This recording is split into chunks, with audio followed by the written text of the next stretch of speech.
Alright. Everyday Superpower signing in. Okay, I might sound a bit tired. I'm sipping on my first coffee of the day, people. I thought I'd drop in. Few few thoughts. Alright, few words of wisdom. You know how we do it here.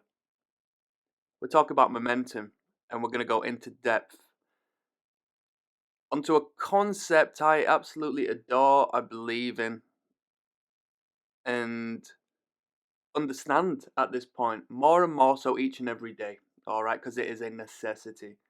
So what I'm going to tell you is look at the links in the description of this video. First and foremost, you'll see a link that sends you back to my YouTube channel. It'll send you through to a playlist that covers each and every non-verbal communication you can essentially read from a human being. It's the dictionary of body language, alright? That's going to really clue you up.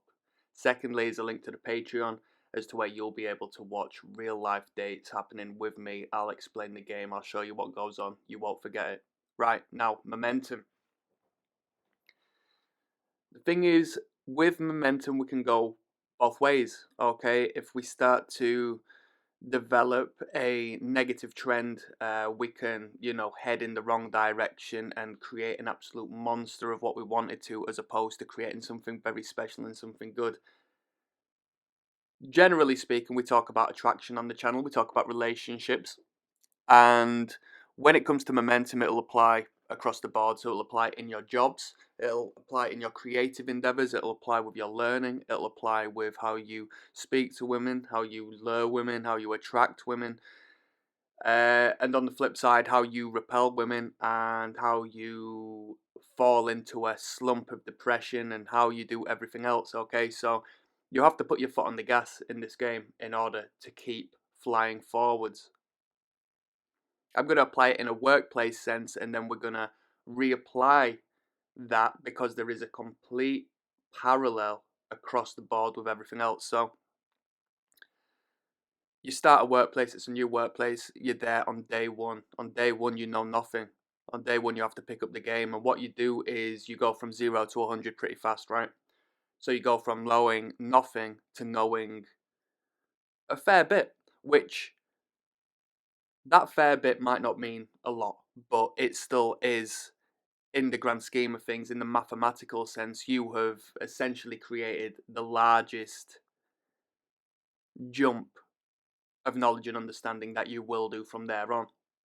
For the most part, it's like buying lottery tickets, right? What's how many lottery tickets should I buy in order to win the lottery? Well, if you buy one lottery ticket, you're never ever going to be able to create such an incredible impact on your chances of winning.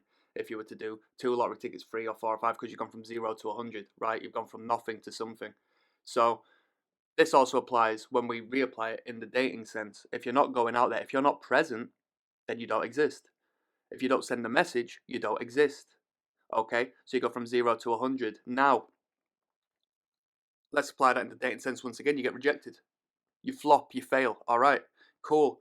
Just as when you are in the gym, establishing momentum, building muscles, building strength, and you try to see where your boundaries are, you might have relatively low numbers.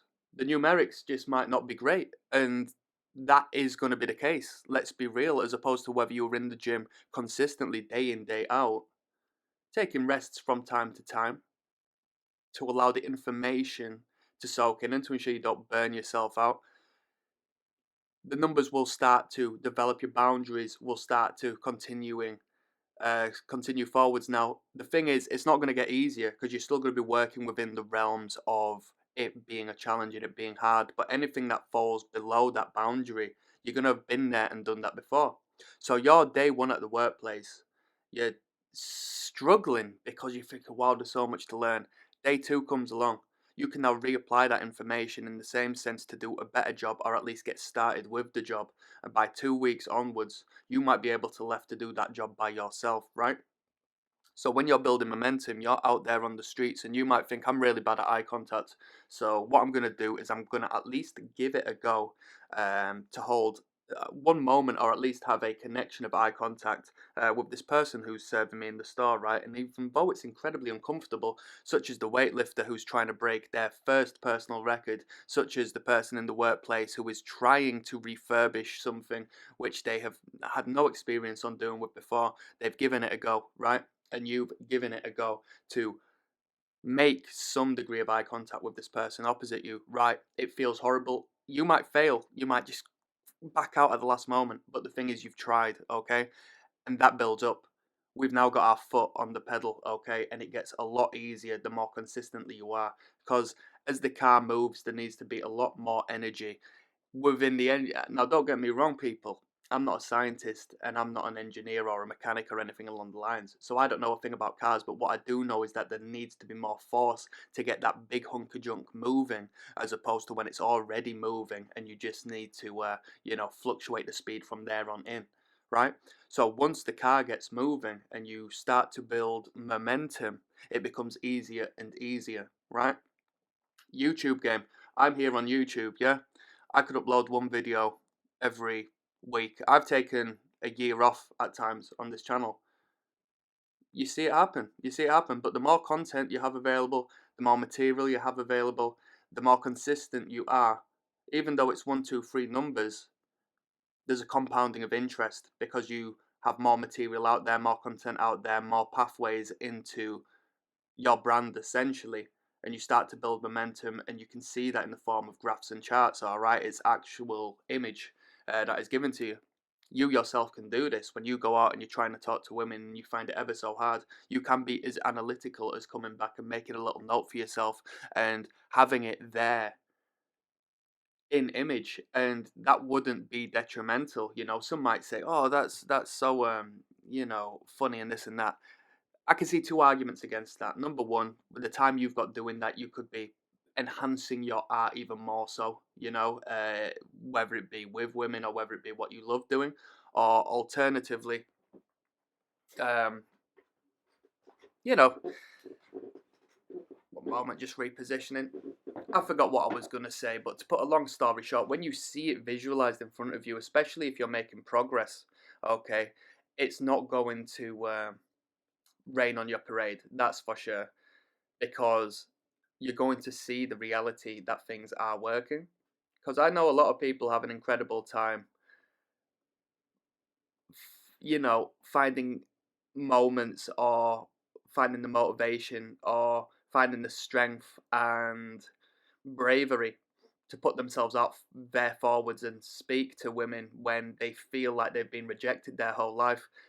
Because let's be real, when you go out there initially, you're not going to pull the first woman you meet on the street after you've had such a battering of your psyche, when you have developed such a negative pattern.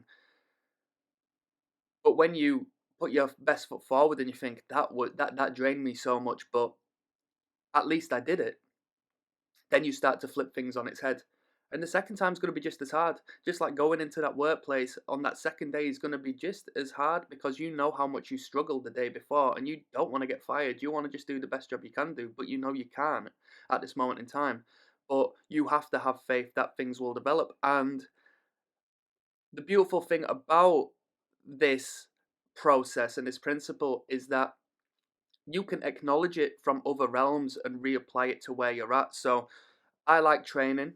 I see the gifts of my consistency in the gym. I know exactly how it works. I know exactly where it goes. So by default, I can reapply that in the workplace with honesty. I don't have to hope for the best. I have been there and done that. I've established my own momentum. I have seen numbers grow over time, given I invest myself and my mind into the process, okay?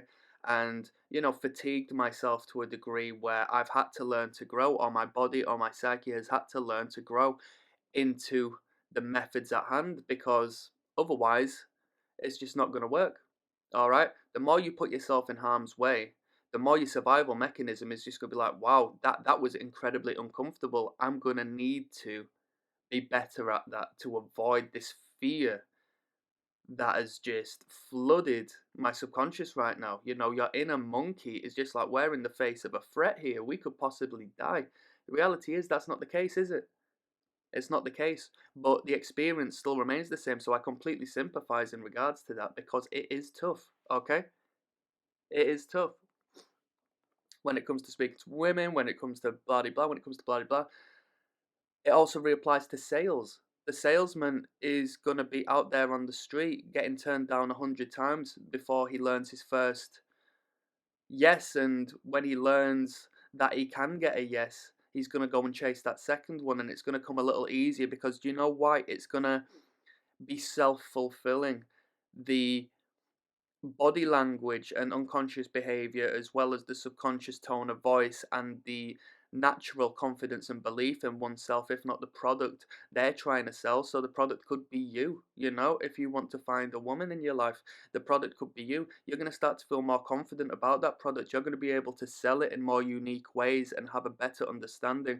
Because if you want to go and buy a house, and the person showing you around the house is uncomfortable about what they're giving to you, that's going to pass on, and you're going to start to acknowledge those things that they're, subconsciously giving to you. Whereas if that person not only believes in how they can sell a product, but believes in the product they're giving, well, I'm giving this person a shelter over their head from what I'm aware.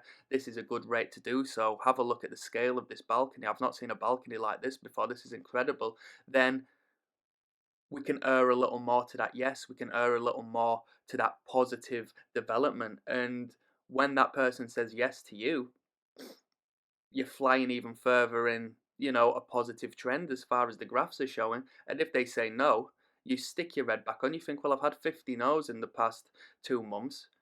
This one isn't nearly as brutal as the first or the second or the third or the fifth. I'm going to learn from it. I'm going to acknowledge it. I'm going to see how I went wrong, and I'm going to continue curving this tangent upwards. Momentum is an incredible thing, and there's no such thing as an overnight success. There's no such thing as getting that one yes and then life's fine. It is about momentum. Every successful person, every artist, every creative. Now, don't get me wrong, they can definitely get a little bit of a heads up from the powers that be, The team around them plays a big part, but if they were consistently unsuccessful at what they did, they wouldn't be deemed a very, applicable subject for the experiment. And I know I sort of went off the rails there, but I'm big into pop music and pop culture and seeing how pop stars are manufactured and so forth. But the thing is, once they get put in the game, they have to succeed, they have to develop momentum, and they will experience criticism from the media and so on and so forth. But if they stopped there and then they're giving nobody the chance to see what they're truly made of, what they're capable of. And essentially, that's all I've got to say. Get yourself out there, talk to someone. If it's one word, if it's two words, if you come across completely weird, then that's completely fine. Obviously, you don't want to go too far. Don't let your freak flag fly, okay? Go out there, and if you sort of turn someone off, think at least I bloody gave it a go. I know not to go that far again. And then you set that boundary there. You head off in a different direction. I used to be really bad at small talk. I didn't understand it. I did not understand small talk. I was not good at talking to people whatsoever. So the idea of making small talk with a woman, it made no sense to me. I thought, why can't we talk about big things? Why can't we just jump into talking about great stuff? But there's a hidden language there, and there's a familiarity you breed, not only with yourself and how you communicate with people, but how you communicate with that one person as a single. So you speak to them, you make minor small talk, which might not make much to you. Hi, how you doing? You all right? um, Working here must be brilliant, blah, blah, blah, who cares? And then you move on. Oh, well, I didn't get a number, I didn't get a reaction. It does not matter. It does not matter. It does not matter. Because you might bump into that next person again. Somebody might have seen you talking to this woman in a confident manner and thought, he's attractive because he's around women. And so you're starting to create this network around you from the get go. That might be tenfold of your actual experience and what you believed in. Okay? I could go on forever reapplying it into different circumstances. Momentum, understand the process of momentum, see momentum in your own life, stick to something for one moment and develop it. And I don't mean on video games and, nonsense. Build something. If you've got a passion or something you love to do, get good at it. And if you're not good at it now, understand the process as you go through the motions and appreciate it and reapply that into life. Or I love putting together model cars.